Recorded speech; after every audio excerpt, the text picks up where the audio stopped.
Hey, what's going on, everybody? It's Mario Armstrong. I am heated. I'm fired up. I'm heated right now. I'm going to tell you why. I'm going to break this down. A friend of mine, a guy I know, Gary Vaynerchuk, is in Inc. magazine. And this article written yesterday, the title reads, Why Gary Vaynerchuk is Flat Out Wrong. Why Gary Vaynerchuk is flat out wrong. It's done by the author Michael Sheen. I hope I'm pronouncing that correctly. Maybe it's Shine. I'm not too sure. I'm titling this video, I got a bunch of notes, a bunch of points to get to, and I had to write some of this stuff down because it's just too much I want to get to too quick. I want to title this video, Why Gary Vaynerchuk is Right and Why Your Inc. article is Wrong. Shy, link, put that up there, man. Make sure that's our title, all right? The first thing I want to say is I don't want anyone mistaking my passionate feelings for a sailing. I'm not trying to sail you for writing this article. I don't have any ill will against you, Michael. I just want to put out another perspective out there, and I think your perspective is off base, and I just want to throw another look at it from a different angle. So I'm going to hit 5 quick points, super quick. I'm going to try to run through these. You can definitely hit me up on Twitter, @MarioArmstrong, afterwards, whether you agree or disagree. Would love to keep the dialogue going. I should also say Gary didn't ask me to make a video reply. He knows how to handle situations himself. I'm doing this from my own raw opinions, off of my raw reactions to the article that I read. So let's go with point number 1. Your first 2 paragraphs, and which equals about 7 sentences, could have been refuted basically in one word. And that word is passion, man. Staying up to 3 a.m., doing emails all times a day, tweeting while in a cab or on the go or in between lunch, like doing all those things. You call it brute force. I call it passion. It's not brute force. It's passion. It's a whole different thing. Most people, and even entrepreneurs, don't even know their true north. They're not asking the why behind the what. So a lot of people are just doing stuff, but they don't really even know why they're doing it. So in other words, they haven't found their true north. So to me, that signals that they haven't found their true purpose or their true passion. When you have your true passion, what you call hard work isn't hard work. Yeah, I mean, it may seem like it's hard, but if it's your true passion, it's not what you call hard work. So I guess my first point is like, people, make sure you identify and find your passion. I always say this to folks, look, you can work a job from 9 a.m. to 5 p.m. or build your career or build your business from 9 a.m. to 5 p.m. But the bottom line is the history making gets done from 5 p.m. to 9 a.m. So you make the call on what you're going to do with those 24 hours in a day. All right, point number 2, bend time. You have to bend time. You talk about how crazy it is for an entrepreneur to be able to find another 20 to 40 hours a week. It's not that damn crazy. Why are you making it sound so unattainable? It's absolutely attainable. Don't do that. You're gonna turn people off from trying to pursue and use their energy to burn it even harder. So here's what I think you should do. If people don't find 20 to 40 hours to market themselves better, I think one of 2 things are gonna happen. 1, you're gonna be known for just one thing. So you're going to be in one dimension. Or 2, you might become even irrelevant, which is even worse. So here's the thing. How do you find more time? I got a couple of points for you. Number 1, focus on your priorities. Write down your most redundant tasks that you do, whether it's life, whether it's work, whether it's for your entrepreneurial thing. Just write down these redundant tasks. Everybody has them. And then prioritize the redundant tasks. Once you do that, outsource that stuff. Like, get it off your plate. Stop doing it. It's either outsource or automate. Outsource or automate. Figure out how to get time back and bend it. Too many people also hold on to the profit of the money, of the company. They hold on to this profit. Oh, I made some money. It's all about me. I made some money. Invest in quality people. You can't do this unless the picture is bigger than yourself and unless you have a team that can support you. All right. Point number 3. You talk about bottlenecks. I think that's absolutely wrong. Gary's not bottlenecking. There's nothing bottlenecked about his approach. I think it's the exact opposite. I think it's streamlining. Gary has streamlined his approach.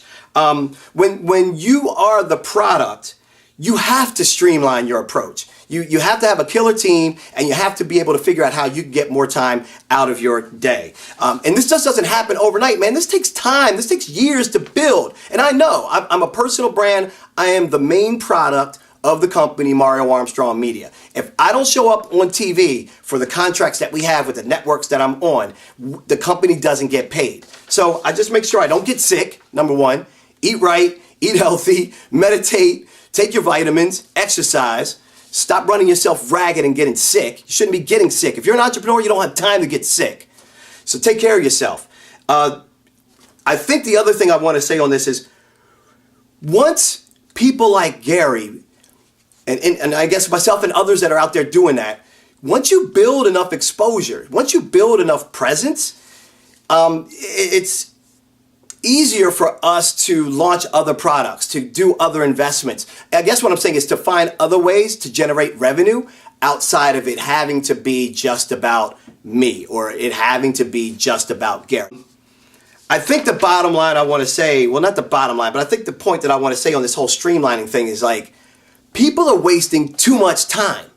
You're wasting too much time. Some of you are on dilly-dallying on social media. You're not using it for your business right. You're wasting time not focusing on the real priorities that really matter for that day, or you're trying to attack too much too quick, and so you're just all over the place and you're not really focused on your energy. So I think stop wasting your time, and you'll find that you can get a lot of that stuff back. I mean, entrepreneurship, man, is not a game. It's not a damn game. Are you kidding me? We have to pay insurance. We have to pay it's the taxes. Are you kidding me? Entrepreneurs out there, you know what I'm talking about. This is not a game. So let me get to point 4, because I'm going all over the place now. I want to bring it back. Point 4. In your article, you offer an alternative. And here's where I actually agree with you. I totally agree with your point of studying champions. But that's actually all I agree with in that last section of your article. That's where it kind of ends for me. I don't agree with your idea of telling people to study popular blogger headlines, or to study the special sauce or the Kool-Aid mix of the tweet formula that works so well for people. It's like, are you seriously? I got to go and study, your headlines? I mean, like the link bait that you created? I'm not studying that. What I think people should study is, I think people should concentrate and study on creating killer content. Like, focus on the killer content. Focus on how you best can reach your audiences. Make sure you know your audiences. Make sure you know who they are. And then study that. And study, how do you generate better content? Then worry about, are people clicking on it, not clicking on it? Use the analytics to check and see what's working. Run A/B split testing to kind of find out what is and what isn't working. But I'm not throwing link bait out there and studying other people's link bait to figure out how to drive people to an article that, in my opinion, doesn't have that much substance. So are people going to come back after the link bait was taken?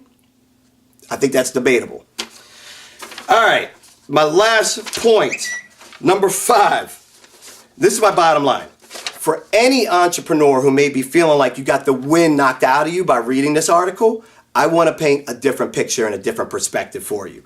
I want you to get your ass up, number 1. If you feel like you got knocked down, get your ass up. Number 2, you must be absolutely relentless about achieving your goals without sacrificing your morals and integrity.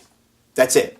If you want to be an entrepreneur and be successful, you must relentlessly pursue your goals without sacrificing your morals and integrity. I think that, for me, kind of grabs it in a nutshell. Take yourself out of the comfort zone. In order to grow, you have to be comfortable being uncomfortable. So figure out how to step out of yourself in that comfort zone so you can do more and get more stuff done. Lastly, really work on identifying your true purpose in life. Figure out what that true purpose is, match that up, and I'm telling you, I can guarantee you, if you find your passion and your true purpose, you will be Gary Vee-ing it all over your damn industry. All right? You don't need this article to tell you what you can and can't do and how he does it and how you could do it or not do it, or how you'll die doing it because you just won't live, or you'll lose your family, or you lose your house. I mean, this thing is so doom and gloom, it's ridiculous. It's just not the whole picture, folks. And so whether you agree or disagree, hit me up on Twitter at Mario Armstrong. Really want to hear from you guys, whether you agree or disagree. I just think it's important to keep this dialogue going. This article is getting a lot of attention, and I don't want it knocking people out and running and making people feel like their steam is now deflated. You're an entrepreneur. You know what you're doing. Get it done. Hustle. Make it happen.